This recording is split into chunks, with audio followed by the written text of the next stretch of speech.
दिखाओ।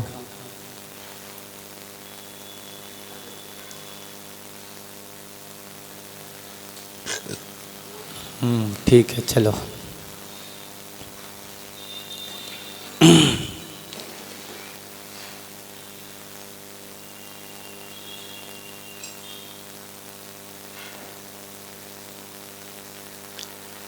नमो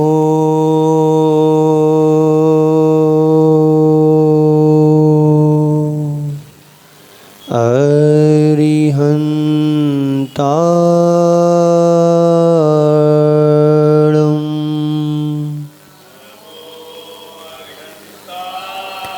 नमो सिद्धाणं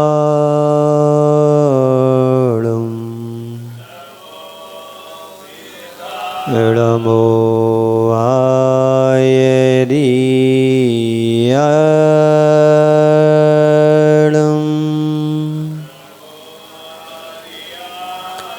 नमो वज्रायाणं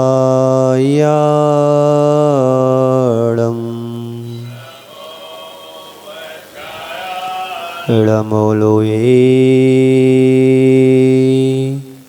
सर्वेसाहुणं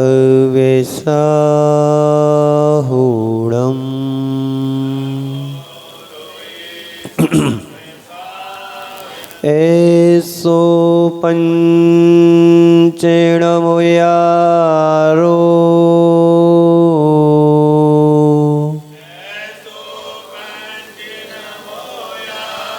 सर्वपावपणाशिनो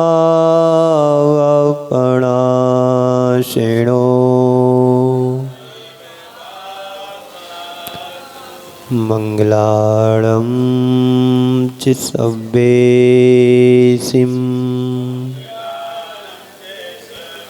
परमं होई मंगलम्। बोलिए पंच परमेष्टि भगवान की, देवादिदेव भगवान महावीर स्वामी की, अहिंसा परमो धर्म की, परम पूज्य आचार्य गुरुवर श्री विद्यासागर जी महाराज की। ओम।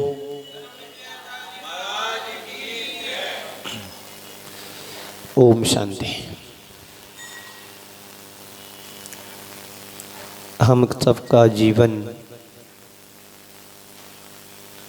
बड़े पुण्य के योग से मिला है। जीवन तो मिला है,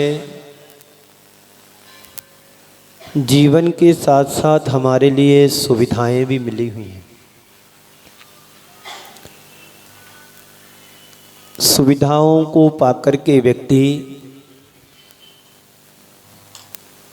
हर्ष और विषाद करता है। जिस व्यक्ति के जीवन में पुण्य होता है वो हर्ष से झूम उठता है, और जिस व्यक्ति के जीवन में पुण्य नहीं पाप होता है वो जीवन में दुखी होता रहता है। संत कहते हैं पुण्य हमारे मोक्ष मार्ग का साधक है। पुण्य के माध्यम से ही हम अपने जीवन की समृद्धि और वृद्धि कर सकते हैं।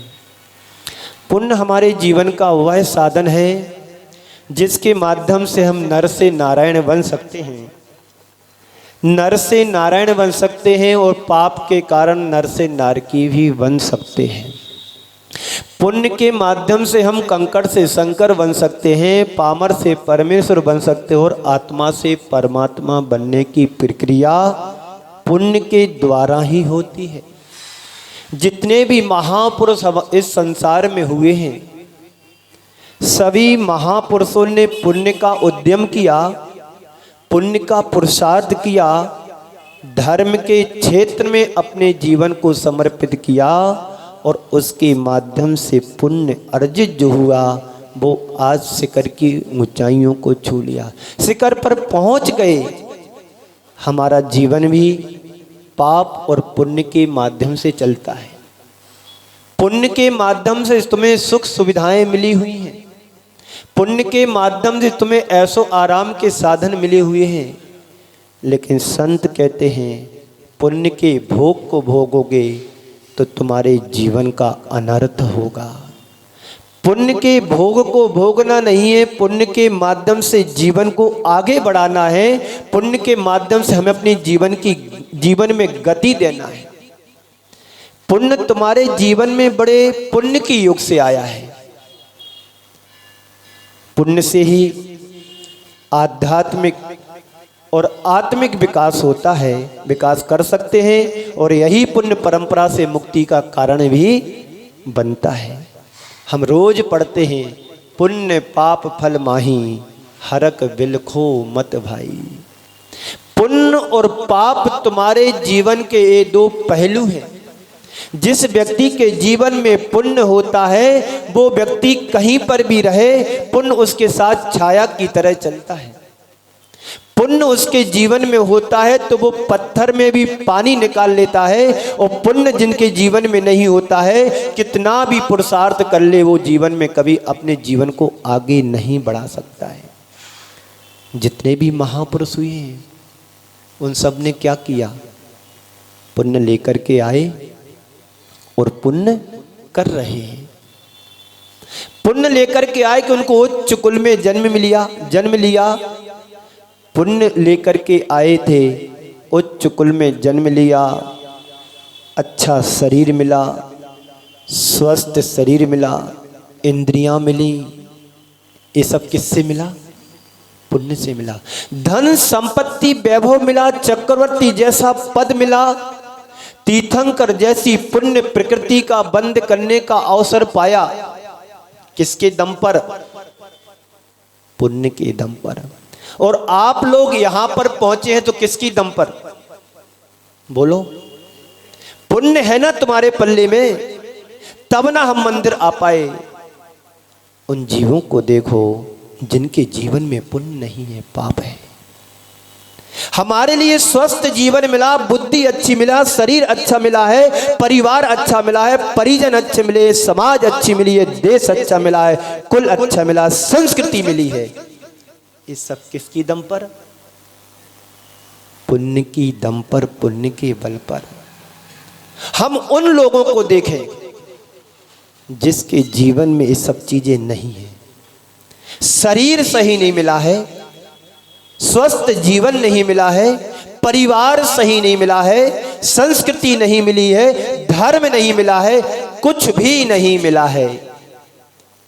हम जब घर से निकलते हैं, रास्ते पर ऐसे लोग भी तुम्हें मिलते होंगे जो भीख मांग रहे होंगे। तुमने ऐसे लोगों को भी देखा होगा जो व्हील चेयर पे चल रहे हैं या गाड़ी पर खिसक रहे हैं, जिनके पैर भी नहीं है, हाथ भी नहीं है। हम उनसे तो बेटर और अच्छे हैं कि हमारे दोनों हाथ और दोनों पैर मिले हैं। किसकी दम पर? पुण्य की दम पर है। हमारे पास बुद्धि मिली है, बुद्धि का हम क्या प्रयोग कर रहे हैं, कहां पर बुद्धि को लगा रहे हैं? पुण्य के क्षेत्र में बुद्धि को लगा रहे हैं कि पाप के क्षेत्र में हम अपने दिमाग को लगा रहे हैं? पुण्य तो मिला है, वो पुण्य में कोई कमी नहीं है। तुम जो खा रहे हो, जो तुम कर रहे हो, सब पुण्य के द्वारा कर रहे हैं। एक एक श्वास तुम्हारे पुण्य और भाग्य से मिल रही है।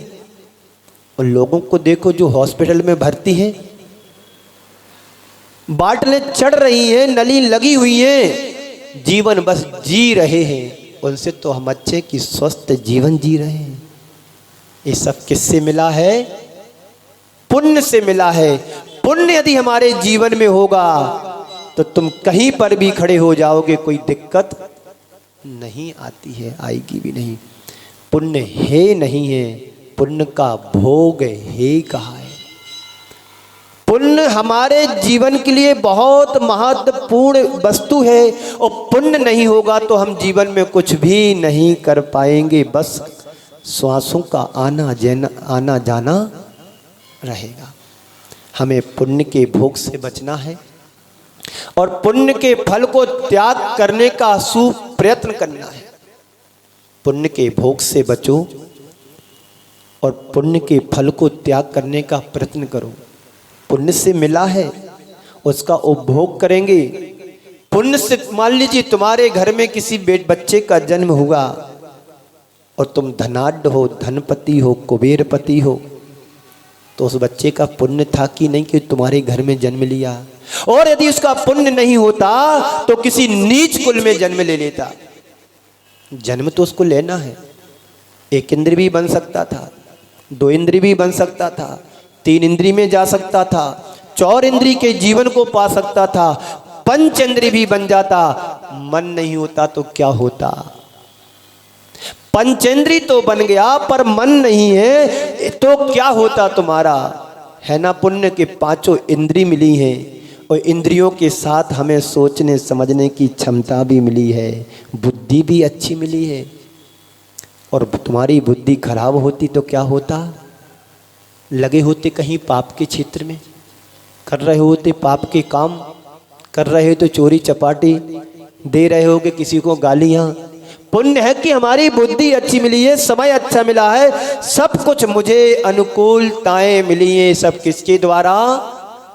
पुण्य के द्वारा।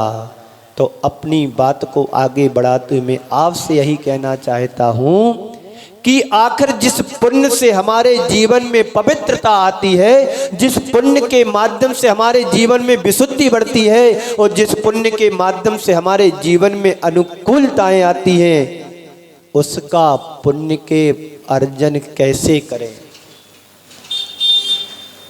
पुण्य की बात तो सुनते हैं, पाप की बात को भी सुनते हैं, पुण्य के फल को भी भोग रहे हैं और पाप के फल को भी हम भोगते हैं। जब तुम्हारे जीवन में अनुकूलताएं आती हैं तो हमारा पुण्य का उदय चलता है, साता का उदय चलता है, और जब जीवन में पाप का उदय आता है, असाता कर्म का उदय आता है, तो अनुकूलताएं भी प्रतिकूलताओं में बदल जाती हैं, अच्छा भी बुरा बन जाता है, लाभ भी हानि में बदल जाती है, नुकसान में बदल जाता है। जब तक तुम्हारे पुण्य का बीता नहीं करार, कर ले तू लाख, माप है तुमको, कर लो चाहे लाख गुनाह। पुण्य है तो सब कुछ है और पुण्य नहीं तो सब कुछ होने के बाद भी सब व्यर्थ है।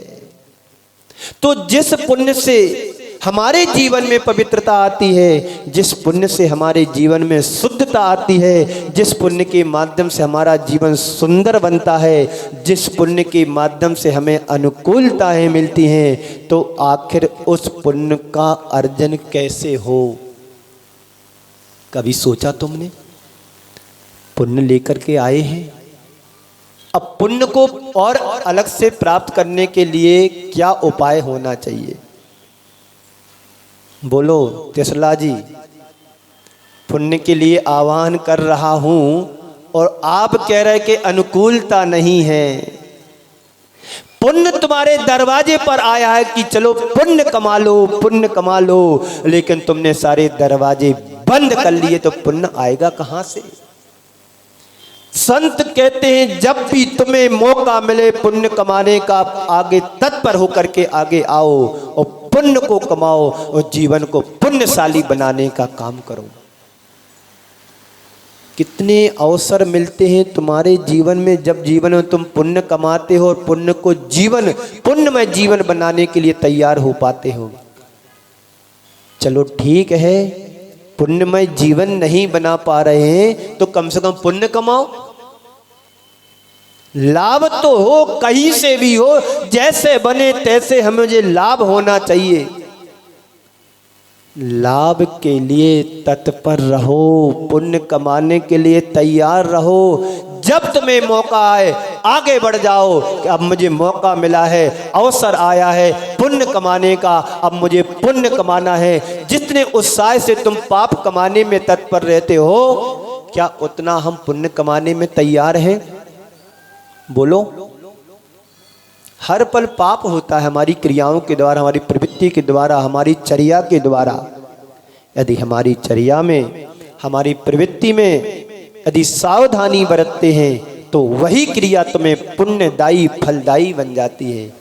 हमारे आचार्यों ने कहा है पुण्य फला अर्हंता, पुण्य का फल अर्हंत पद को दिलाने वाला होता है और पाप कर्म का फल तुम्हें नरक निगोद की यात्रा कराने के लिए मजबूर कर देता है।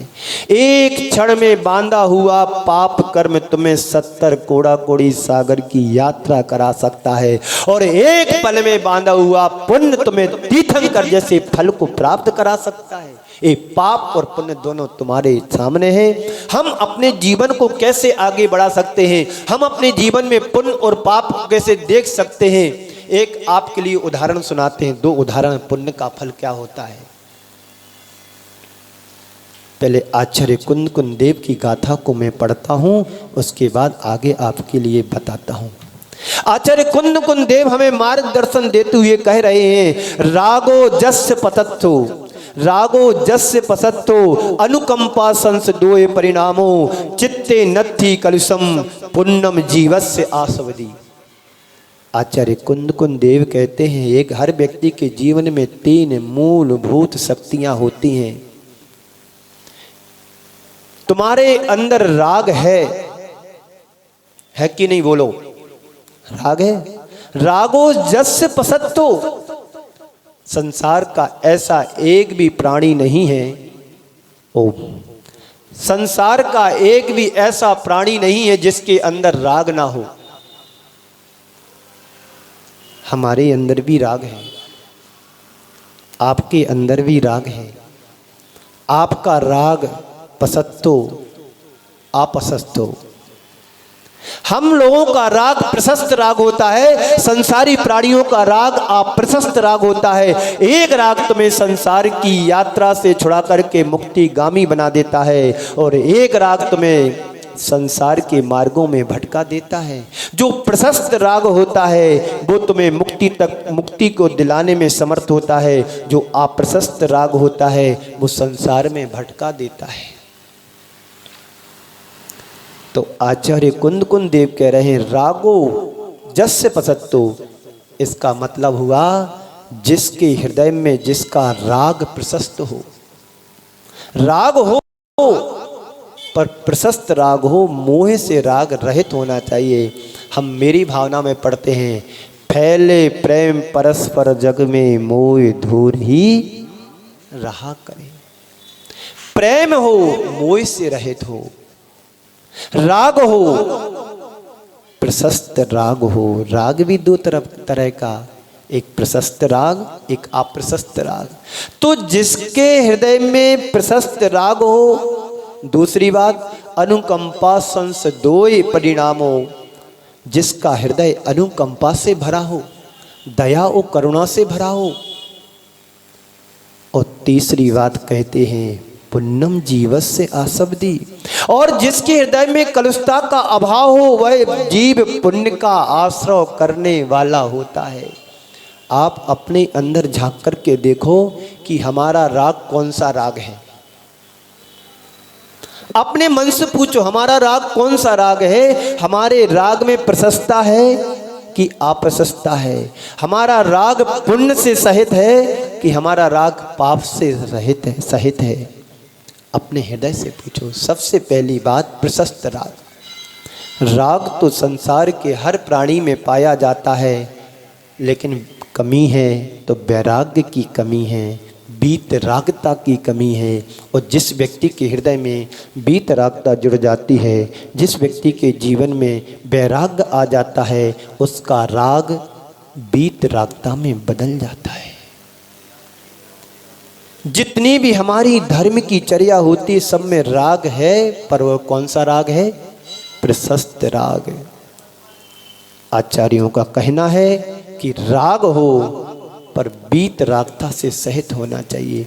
हम 6 ढाला में पढ़ते हैं,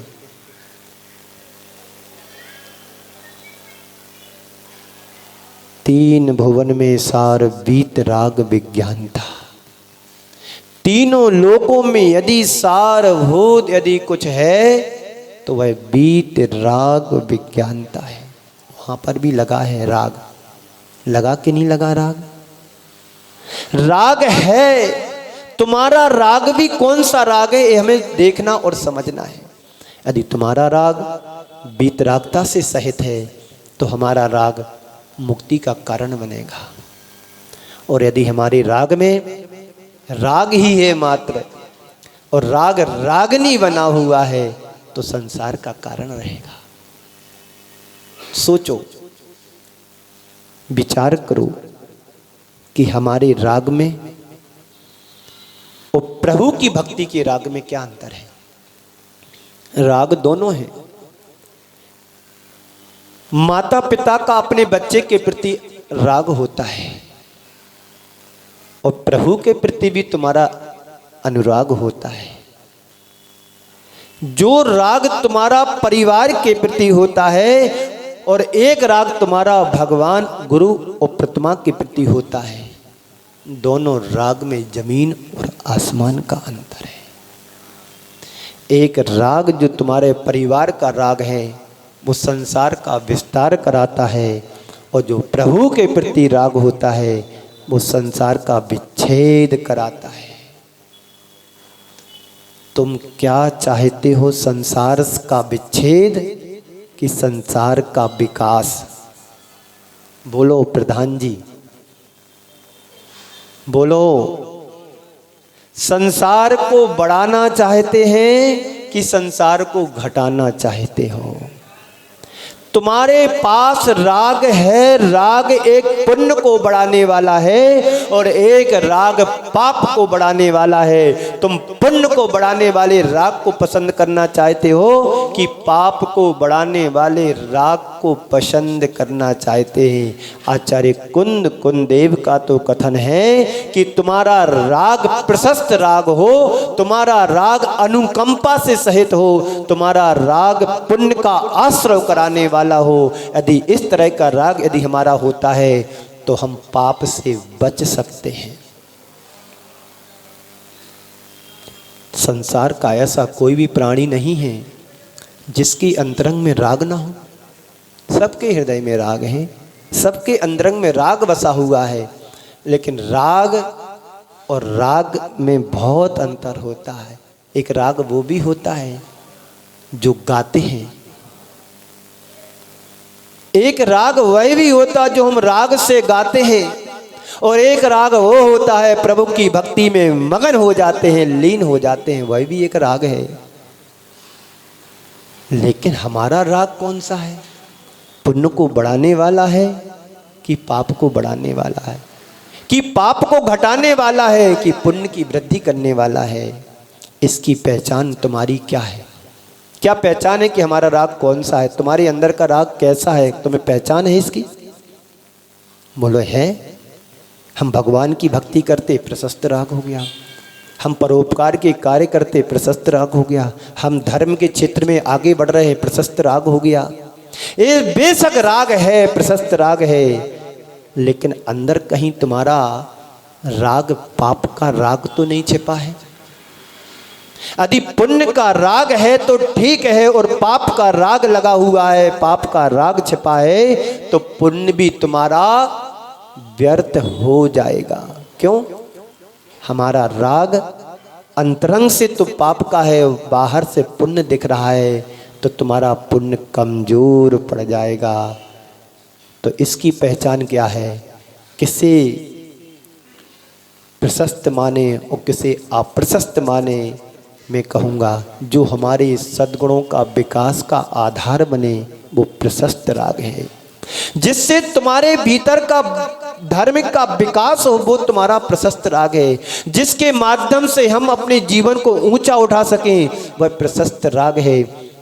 और जिसके माध्यम से हम अपने राग को हटा करके जीवन को वैराग्य से जोड़ सके वह प्रशस्त राग है। और इससे विपरीत भाव वृद्धि में जो कारण बने, जिससे हम नरक निगोद की यात्रा को प्रारंभ कर सके, उसको बोलते हैं अप्रशस्त राग।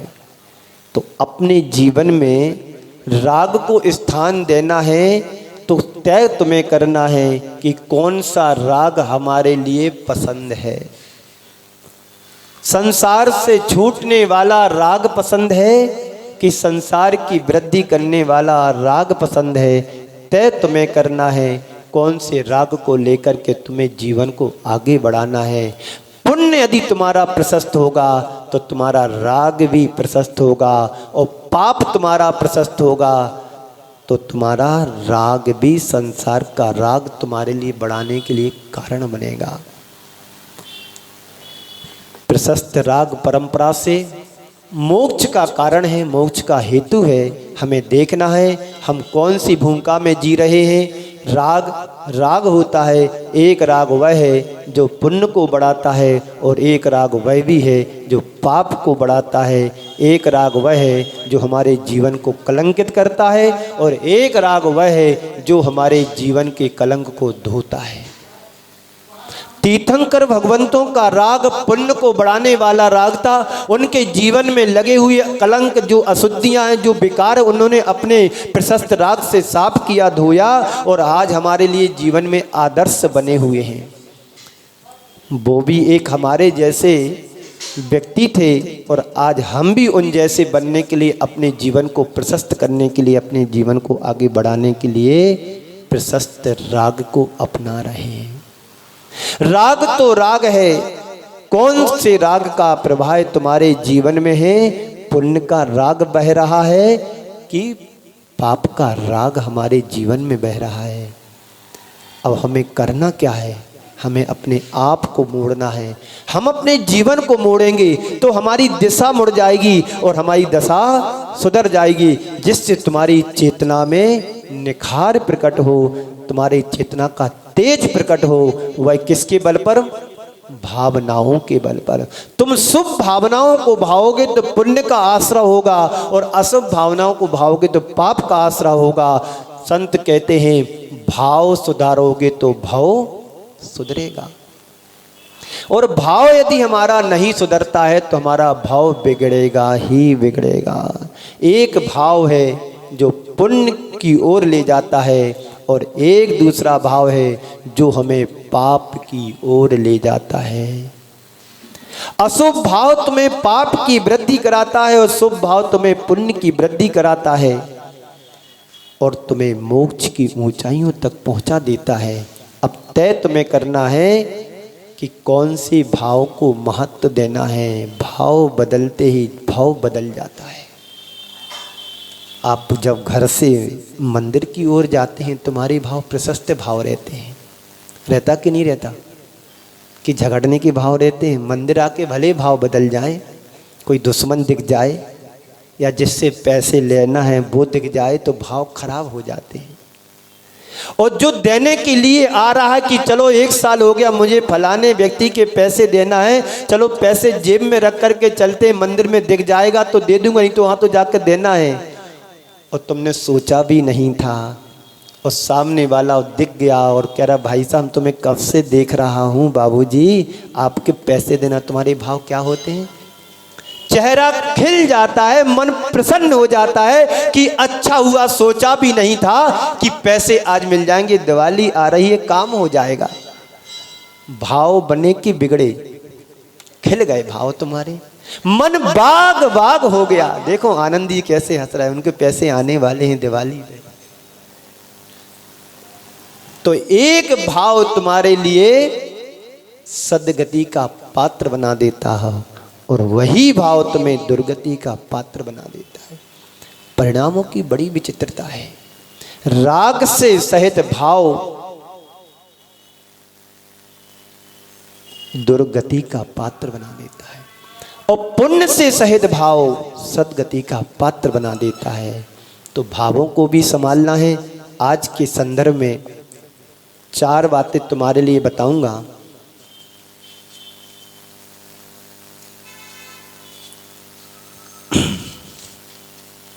एक है योग, दूसरा प्रयोग, तीसरा पीड़ा और चौथा प्रेरणा।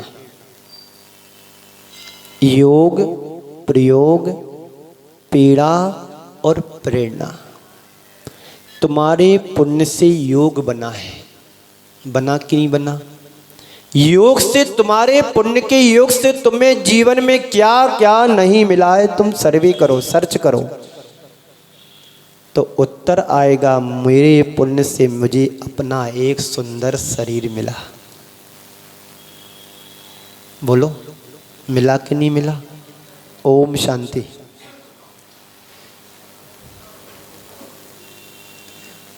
तुम्हारे पुण्य से तुम्हें योग मिला है।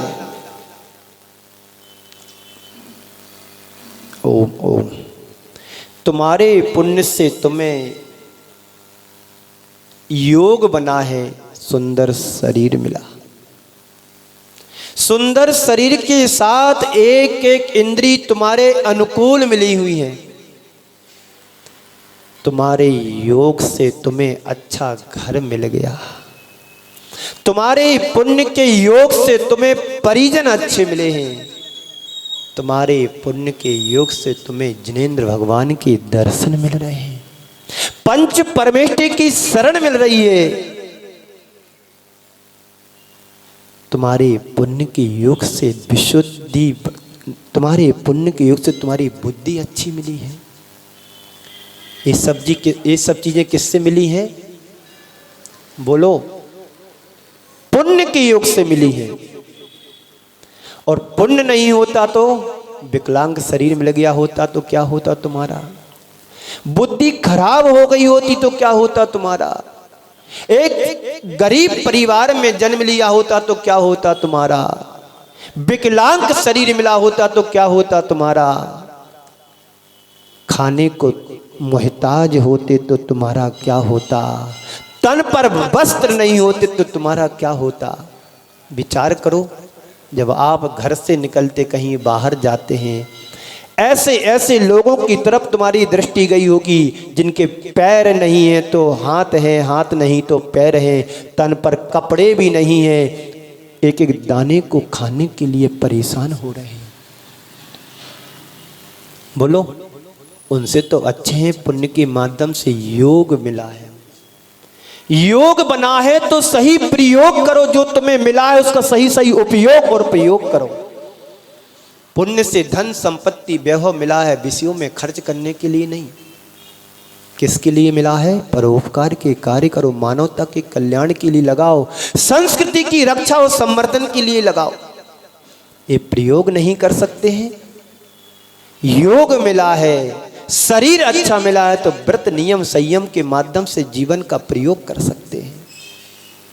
बोलो, रुग्ण रोग शरीर मिल गया होता, कोड़ी शरीर बन गया होता, बीपी हाई हो रहा हो, लो हो रहा होता, तो डायबिटीज बढ़ गई, घट रही है, शुगर बढ़ रही है, किडनी फेल हो जाए, क्या होगा तुम्हारा? फिर समय पाते तुम्हारा योग बना है तो उसका सही सही धर्म ध्यान में जीवन को लगा लो, पुण्य कमा लो।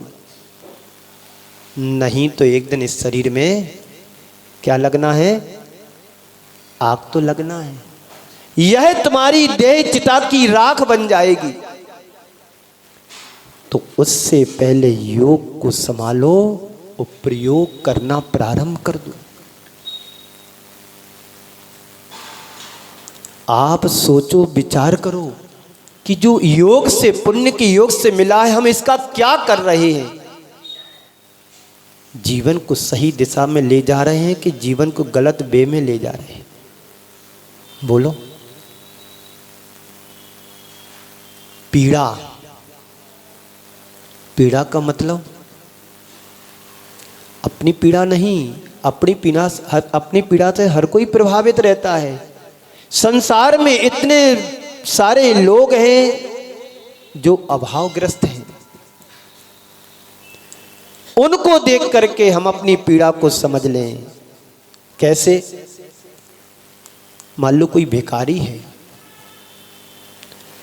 उसने अपने जीवन में कभी पुण्य का काम नहीं किया होता, नहीं होगा, तो आज वो भिखारी बना हुआ है, पीड़ा हो रही है उसके लिए।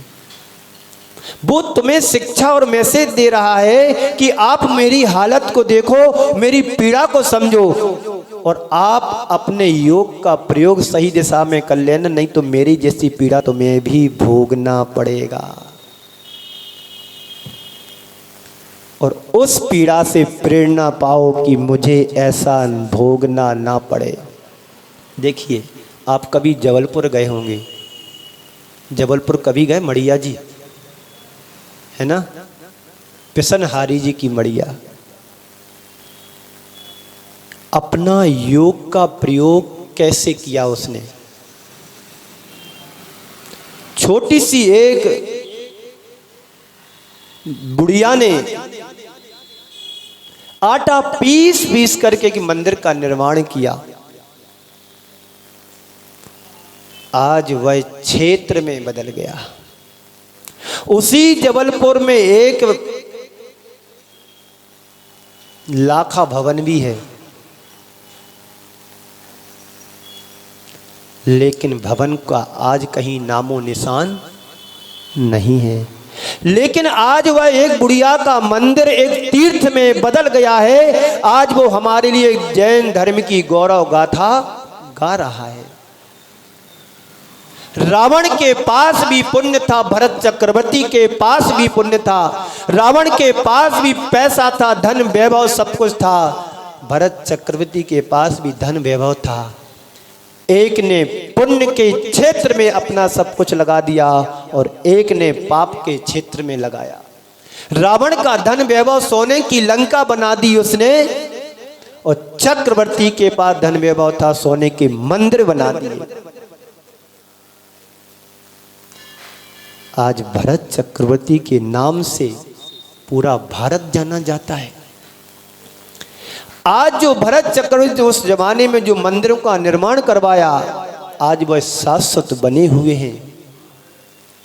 और रावण की लंका आज क्या हो गई? नष्ट हो गई। रावण का कोई नाम लेना पसंद भी नहीं करता, अपने बच्चों का नाम भी नहीं रखते हैं। रखा है किसी का रावण कुमार, रावण चंद्र, रावण देव, रावण श्री? रखा किसी ने? नहीं रखा। क्यों? वो विनाश का कारण था, ये उत्थान का कारण है, कल्याण का कारण है। भरत का नाम तो हर मुख पर रहता है, पूरा भारत ही उसी के नाम से पड़ा है, भारत देश। तो प्रयोग किया, उपयोग किया और उनसे प्रेरणा पाए हम जो पीड़ित हो रहे हैं, पीड़ा को झेल रहे हैं। हमने भी, सबने भी सब कुछ पाया है, लेकिन इसके लिए हम अपने जीवन का एक सही मार्ग चुने जिससे हमारा जीवन का उत्थान हो। पुण्य हर व्यक्ति के लिए जरूरी है। पुण्य होगा तो तुम विषम से विषम परिस्थितियों से अपने आप को बाहर निकाल करके ले जा सकते हैं, और पुण्य नहीं होगा तो तुम वहीं पर परेशान हो करके सदमा के मलबे में दब करके समाप्त हो जाओगे। तो क्या करना है? मन की अशुद्धता हमारी पाप की प्रवृत्ति कराती है, और मन की शुद्धता पुण्य की वृद्धि कराती है। तो पाप और पुण्य हमारे जीवन के दोनों पहलू हैं। जिस व्यक्ति का पुण्य प्रबल होता है उसका पाप धीरे धीरे दबता चला जाता है, और जिस व्यक्ति का पाप प्रबल होता है उसका पुण्य क्षीण हो जाता है। तुम अपने अंदर झांक करके देखो कि हमारे पास पुण्य है कि पाप। जितनी भी सुख सुविधाएं, धन संपन्नता, वैभव, सब कुछ जो तुम मिला है वो सब तुम्हारे पुण्य के योग से मिला है। अब पुण्य पाने के बाद, सब कुछ अनुकूलताओं को पाने के बाद यदि हमने उसका सही प्रयोग नहीं किया है, नहीं कर रहे हैं, तो निश्चित समझना कि पीड़ा तो तुम्हें किसी न किसी भाव में उठानी ही पड़ेगी। फिर वही पीड़ा तुम्हारी प्रेरणा बनेगी औरों के लिए कि काश मैंने ऐसा नहीं किया था तो आज मुझे ये भोगने को मिल रहा है। तो क्या करना है? प्राप्त प्रयोगों को, जो प्राप्त तुम्हें योग हुआ है उनका सही प्रयोग करो। और सही प्रयोग करोगे तो जीवन का भला होगा, कल्याण होगा, जीवन में सुख और शांति समृद्धि होगी। एक राग है जो तुम्हें अशांति, उद्विग्नता पैदा कराता है। एक राग है तुम्हें जो असंतुष्ट करता है, और एक राग है तुम्हें संतुष्ट करता है। एक राग है तुम्हें सुख और शांति समृद्धि दिलाता है, और दूसरा राग है जो तुम्हारी जीवन को अशांति और उद्विग्न पैदा करता है। जिसका किसी के प्रति राग हो जाता है और वह राग उसका छूटता नहीं है तो उसके अंदर अशांति को पैदा कर देता है, बेचैनी को पैदा करता है। जैसी बेचैनी तुम्हें एक दूसरे के प्रति होती है, संत कहते हैं वही बेचैनी तुम्हें प्रभु के प्रति भी होना चाहिए कि तुम बिन में व्याकुल भयो जैसे जन्म बीन। जैसे एक मछली पानी में रह करके यदि उसको बाहर निकाल दिया जाए विचलित हो जाती है, मरने की नौबत आ जाती है, ऐसी बेचैनी तुम्हें प्रभु की भक्ति के प्रति होना चाहिए। तो पुण्य बढ़ाओ और पुण्य के फल का भोग मत करो, पुण्य का उपयोग करो और जीवन को प्रशस्तमय बनाओ। तो आचार्य ने जो कहा है,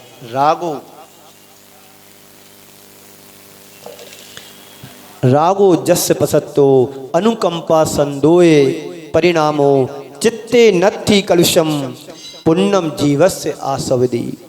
यानी जो जिसके हृदय में प्रशस्त राग है, जिसका हृदय अनुकंपा से भरा हुआ है और जिसके हृदय में कलुषता का अभाव हो गया है, चित्ते नत्थि कलुषम, यानी जिसके चित्त में कलुषता नहीं रही है, वह व्यक्ति ही पुण्य का आश्रय करने में समर्थ हो सकता है। बंधुओं, आने वाले दिनों में 13 तारीख जो निष्ठापन का दिन है, चतुर्दशी के बाद अमावस्या आने वाली है, दिवाली का दिन है, उस दिन यहाँ पर समाज की भक्ति से और समाज के उत्साह के साथ यहाँ पर शांतिनाद विधान होगा। प्रातः काल में शांति धारा अभिषेक सब यहीं पर होगा, इसी स्थान पर होगा। तो शांतिनाद विधान में सभी को उपस्थित होना है। वैसे लाड़ू चढ़ने का दिन है, भगवान महावीर स्वामी को मोक्ष हुआ था तो उसी दिन चातुर्मास निष्ठापन भी होता है। तो जैसे भगवान मोक्ष को चले गए संसार को छोड़ करके, ऐसे ही जो 4 माह का 5 माह का साधु संतों का चतुर्वेद संघ का बंधन होता है, उस दिन उस बंधन से मुक्त हो जाएंगे। संसार से मुक्त होने में तो कई सदियां लग जाएंगी, कई भाव निकल जाएंगे, लेकिन चातुर्मास का जिस विधि से हमने स्थापना की थी उसी विधि के माध्यम से निष्ठापन भी होता है। तो सभी को उस दिन निष्ठापन के दिन भक्ति भाव से शांतिनाद विधान करना है और निष्ठापन की विधि जो होती है वो होगी। और उसके बाद आप भी स्वतंत्र और मैं भी स्वतंत्र है। तो थोड़े दिनों में अब हमें लाभ ज्यादा लेना है। जब दीपक बुझने की ओर होता है, तेल खत्म होने की ओर होता है, तो क्या करता लास्ट में? भभकता है, प्रकाश ज्यादा करता है। होता ना ऐसा? क्योंकि आप लोग शहर में रहने वाले गांव वालों से पूछो कि दीपक जलने के लास्ट में क्या होता है। भभकता है, लाइट एकदम भभक करके चली जाती है, दीपक बुझ जाता है। तो मैं आपसे यही कहना चाहता हूँ कि आने वाले दिनों में जो शेष दिन हैं वो तुम्हारे जीवन के लिए विशेष बने, और जो विशेष बनता है उसी का जीवन शेष नहीं विशेष बनता है।